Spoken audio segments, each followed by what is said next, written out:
Bien, bonjour, Marc Tabani, ethnologue, chercheur au CNRS, spécialiste des cultures du Pacifique et tout particulièrement euh, de Vanuatu et de certaines îles, puisque en anthropologie, c'est un peu comme ça que ça se passe. On tombe amoureux d'un lieu, ou du moins on s'y sent bien, et de fil en aiguille, ensuite, on élargit son champ de vision, son focus. Donc, bah, écoutez,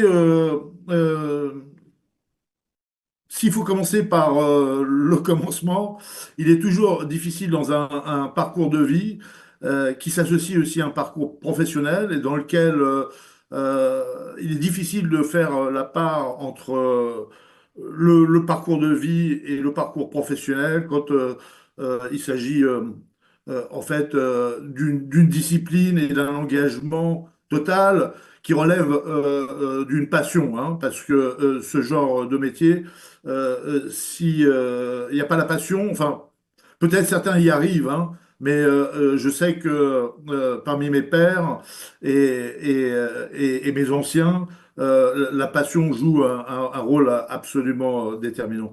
Donc, bah, écoutez, moi, je suis né à Paris en 1967, dans le 12e arrondissement, de deux parents étrangers, a priori, puisque ma mère est allemande, euh, née en 33 à Berlin, une date ô combien fatale et triste, avec un nom en plus d'ascendance polonaise, Brozowski et d'un père algérien, kabyle, né à Tizi Ouzou, enfin dans le bled là quelque part, peut-être à Tizi Ouzou. Mais mes parents se sont établis en France suite à une partie de leur vie commune en Algérie. Et en fait, ma mère qui a connu que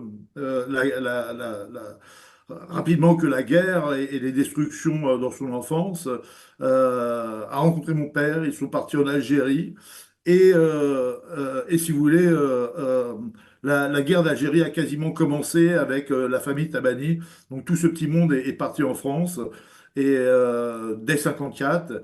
Et moi, des années plus tard, petit dernier de la famille, je suis né à Paris. Et je vous dis ça parce que on a dit parfois de moi que j'étais un enfant de la République. Possible, j'aime pas tellement le terme néanmoins. Je dirais plutôt que je suis un vrai produit, un vrai produit de la culture française. Et sans doute de la francophonie aussi, même si je suis de langue maternelle allemande et que j'ai appris le français à l'école, j'ai jamais appris le kabyle par contre. Mais néanmoins, dans ma francitude, j'ai ces attaches qui, qui, euh, qui à la fois m'associent à l'Orient, hein, pour parler un peu en mythe, et l'Allemagne, que j'ai bien connue pour y avoir passé une bonne partie de mon enfance durant toutes les vacances, et en plus en Allemagne de l'Est, donc sous régime soviétique. J'aurais pu faire toute une... J'écrirai sans doute un livre là-dessus un jour, parce que c'est tout un apprentissage de ce qu'est la globalité, la complexité du monde. Bon. Et si vous voulez, bah, j'ai passé une enfance assez heureuse, d'une classe moyenne. Ma mère était mère au foyer, mon père travaillait dans l'économie du tourisme, les voyages. Et donc, on a beaucoup voyagé enfant. Alors, c'est là aussi où j'ai eu une ouverture encore supplémentaire sur le monde. C'est-à-dire que j'ai eu l'occasion de beaucoup voyager en Afrique du Nord, de jouer gamin sur des sites archéologiques en Algérie, euh, au Maroc, Tunisie, en Égypte. J'étais un peu comme plus tard quand j'ai lu Flaubert et Salammbô. J'ai beaucoup pleuré sur les ruines de Carthage et je pensais déjà à reconstruire, à m'imaginer ce monde-là. Bon. Les années passant, la famille a connu des difficultés. J'étais bon élève, mais assez indiscipliné quand je suis arrivé au lycée. L'autorité, tout ça, ça me plaisait pas beaucoup. Il y avait que certains profs qui en valaient la peine, hein, mais qui eux seuls suffisaient largement à former des gamins et à ouvrir leur curiosité, leur esprit critique. Du coup, bon, je suis arrivé jusqu'au bac sans trop me soucier, sans plus trop aller en cours, et surtout en vivant pleinement ma vie parisienne de jeune Parisien. Sachant que pendant longtemps, j'ai cru que vraiment Paris était le centre du monde, avec Berlin aussi, quoi, bon, et que tout le reste, à part les voyages, bon, tout se passait à Paris. Donc j'en ai bien profité et arrivé avec le bac dont j'attendais plus grand-chose, alors que en fait les notes étaient très bonnes, je me suis dit il faut bien que je m'inscrive quelque part à l'université, c'est sympa. Je suis allé à Nanterre en me disant c'est chouette, il y a un campus, il y a des terrains de tennis, une piscine, plein de monde, des jeunes filles partout, sympa. Je me suis dit, bon, bah, on verra ce qu'on y fera, mais en tout cas, on peut continuer à s'y amuser.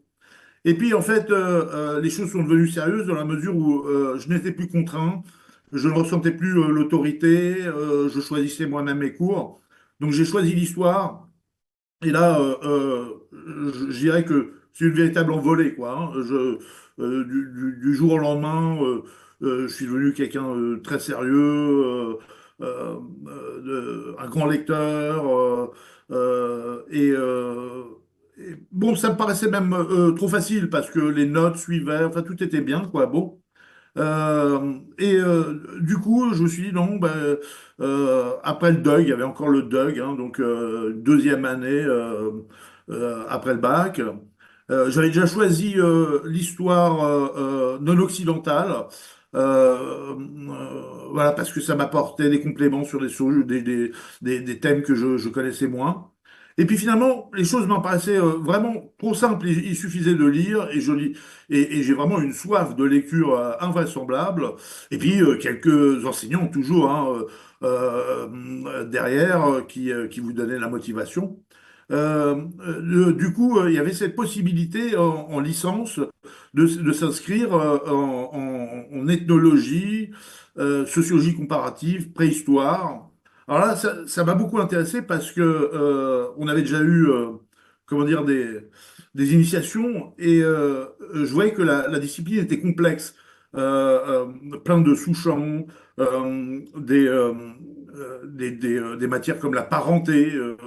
Euh, C'était pas évident, donc je me suis dit, au moins on va apprendre quelque chose. Bon, ce que je ne savais pas, c'est que d'autres condisciples savaient déjà, euh, c'est que Nanterre était à cette époque-là, donc dans les années 90, considéré comme un des meilleurs départements d'anthropologie au monde. Et moi, j'y suis arrivé sans trop me soucier du lendemain. Et là, j'ai été happé, alors, par, je dirais, une rencontre avec des hommes remarquables. Alors, je dis hommes, hein, parce que à cette époque-là, la parité n'était pas aussi prononcée qu'aujourd'hui. Enfin, elle l'est toujours pas encore, même si à l'université, il y a quand même vraiment du mieux. Euh, euh, des hommes remarquables, et puis une littérature, et à savoir ce qui va avec, le goût de l'érudition. Donc lire beaucoup, c'est une chose, mais lire à l'infini, ça n'a aucun intérêt. Comme me disaient mes professeurs, il faut lire ce qui est important, ce qui vous est utile, et non pas tout lire de manière encyclopédique. Et donc là, voilà, j'ai été sur des rails avec des professeurs, je dirais, un peu à l'ancienne, euh, euh, qui m'ont fasciné, et surtout qui me parlaient de choses que eux avaient vues, observées, et qui n'existaient plus ou qui bientôt n'allaient plus exister.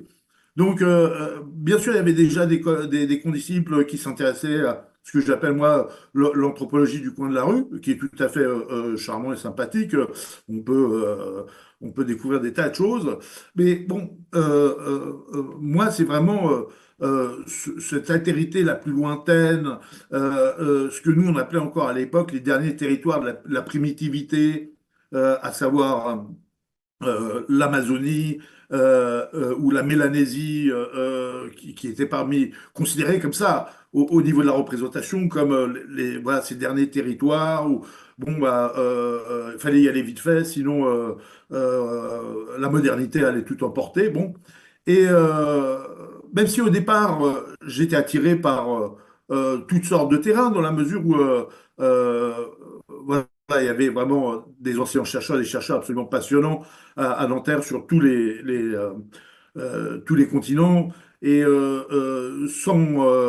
sans pencher dans l'exotisme, on avait vraiment une vision tout à fait objective des réalités sociales et culturelles contemporaines. Bon, l'Afrique m'attirait beaucoup, mais l'Afrique me rapprochait, si vous voulez, de ce que sont quelque part mes origines géographiques. Et mon père n'avait pas souhaité euh, nous, nous transmettre les éléments de sa culture de naissance. Et rapidement, je me suis dit, bon, l'Afrique, c'est retourné quand même, même si, bon, c'est grand l'Afrique, mais c'est retourné quelque part vers des origines qu'on a perdues, avec lesquelles il y a eu une coupure, etc. Et personnellement, je me suis dit, non, il est sans doute plus payant d'aller à la rencontre d'une autre altérité, euh, qui peut vous apprendre autant sur soi et sur le monde que en retournant vers ses origines les plus directes, bon, les plus biologiques pratiquement, hein, quoi, bon. Et donc, bah, l'Océanie, oui, parce que il y avait des grands monsieur, il y avait des gens comme Henri Lavandès, qui à l'époque voyageait encore en cargo quand il allait aux Marquises, qui avait une connaissance encyclopédique depuis Madagascar jusqu'aux Marquises, enfin, ce dont on parle aujourd'hui en termes d'Indo-Pacifique pratiquement, quoi, même si il faudrait mieux parler d'Austronésie, hein, bon. Des gens comme Remo Guderi, personnage tout à fait euh, anticonformiste euh, qui m'apportait beaucoup au niveau de la pensée critique.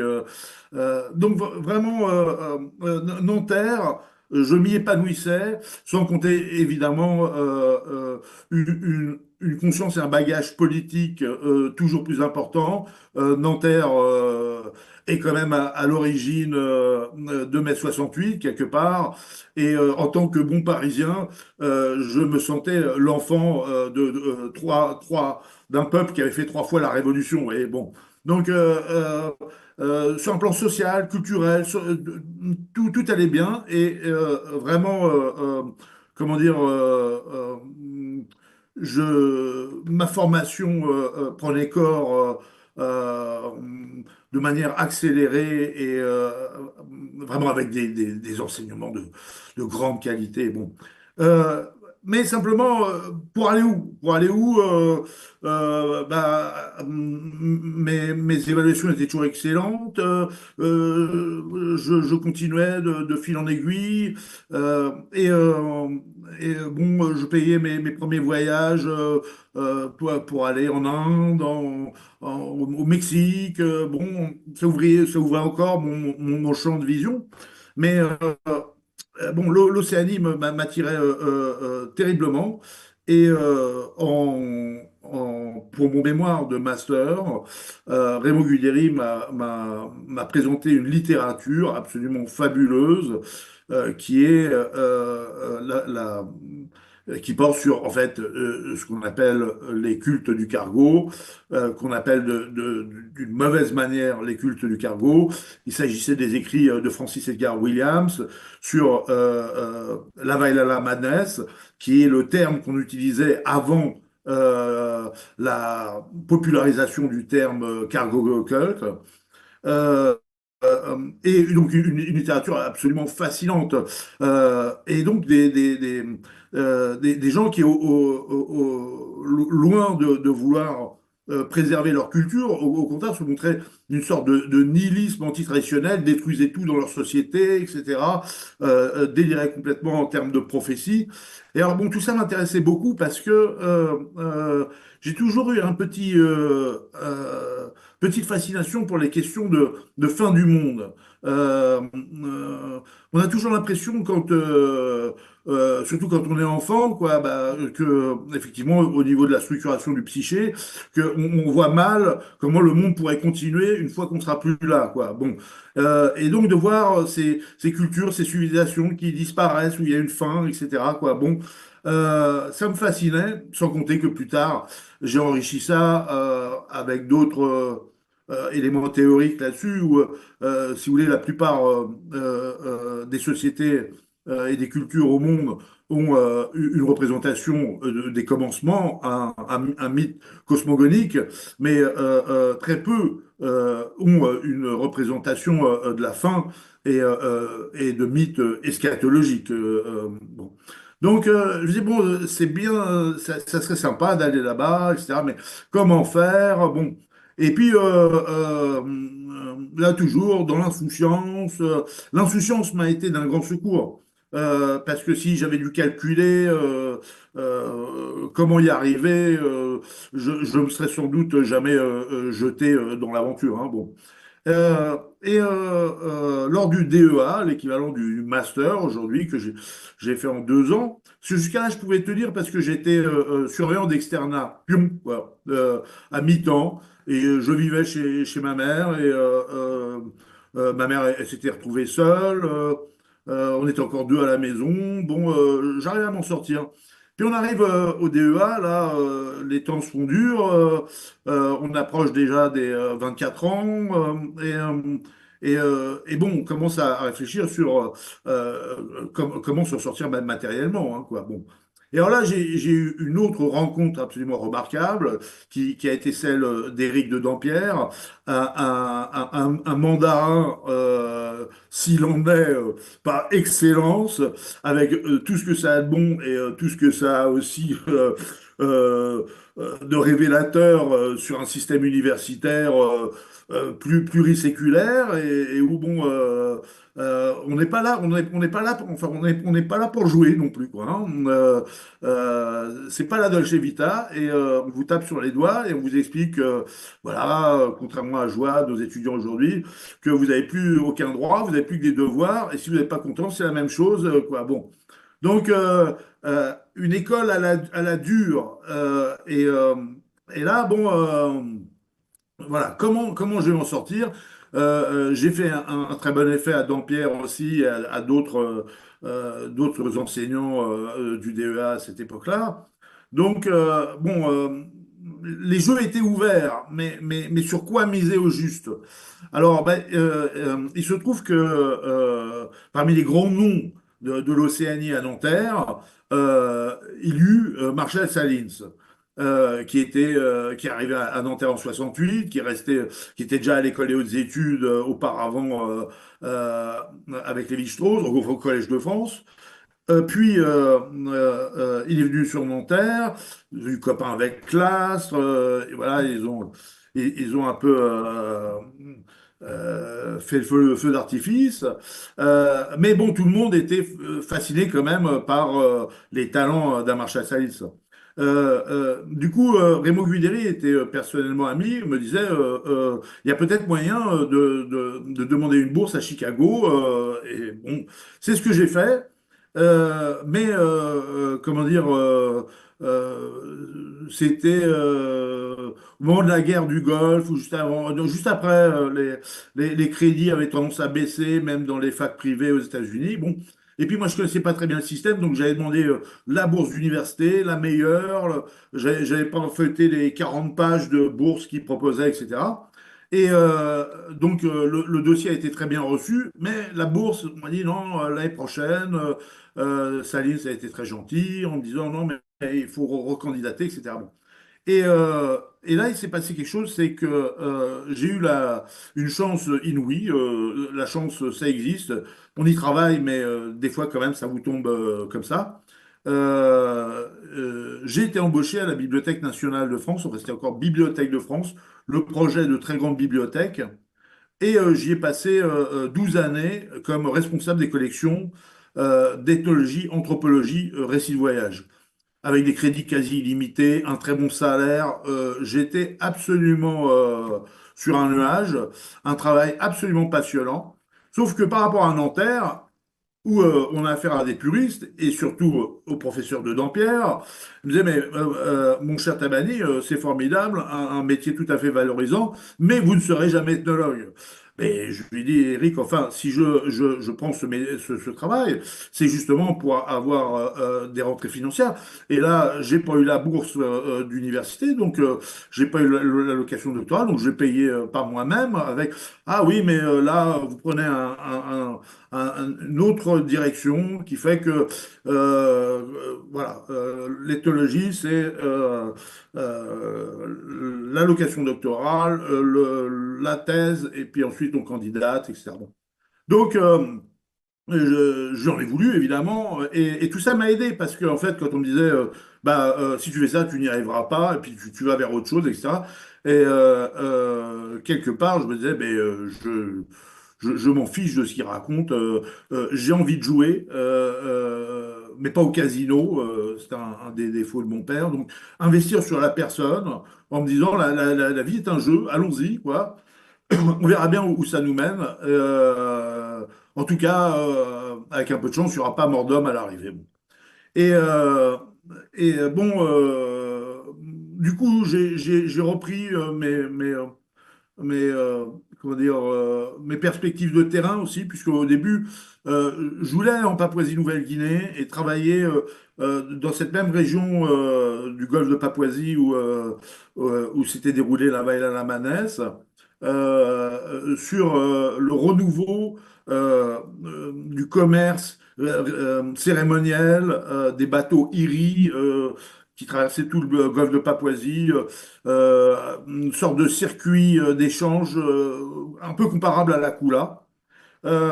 Et puis finalement, je me suis dit non, non, non, là, moi, bon, la Papouasie, quand même, vraiment, je suis pas craintif, je suis pas d'un naturel craintif. La Papouasie, ça me paraissait quand même compliqué. Je suis revenu à mes premiers amours, à savoir les mouvements millénaristes, et j'ai décidé de partir à Vanuatu. Je voulais faire d'abord une thèse comparative sur la Nouvelle-Calédonie, où il n'y a pas eu ce genre de mouvement, et Vanuatu.